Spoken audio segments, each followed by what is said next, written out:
namni gatii si bira darbeera ta'uu danda'a waaqayyo gooftaan mancaa garuu gatii si bira hin daballe haalota baammaa ulfaatoo keessa jiraadhu diinka waaqayyo akka ta'e hin dagatiin waaqayyo akka si gargaaru hin dagatiin waaqayyo akka walii siif lolu hin dagatiin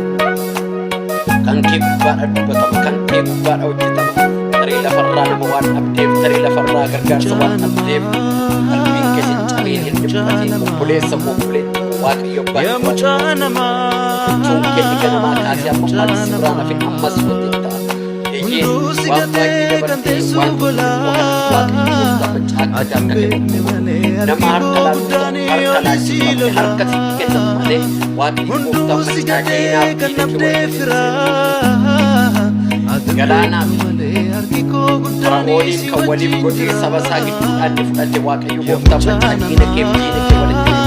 obsan abin abdii murtanii waaqayyo beekus wajjin haaluma lama ciisee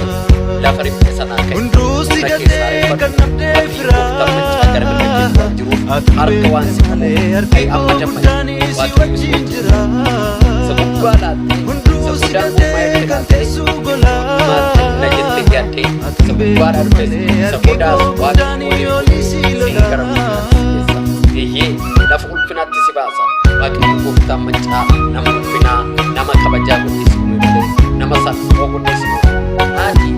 nama qaalii nama akka kee haalli bitaa sitti taatee tokko buutee tokko baatee rakkinni gurmooftee gurmuusitti yaatee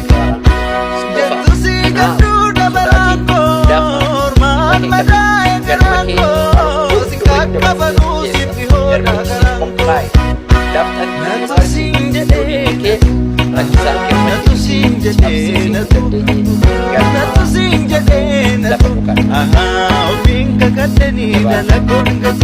natu sinjede natu aha natu sinjede natu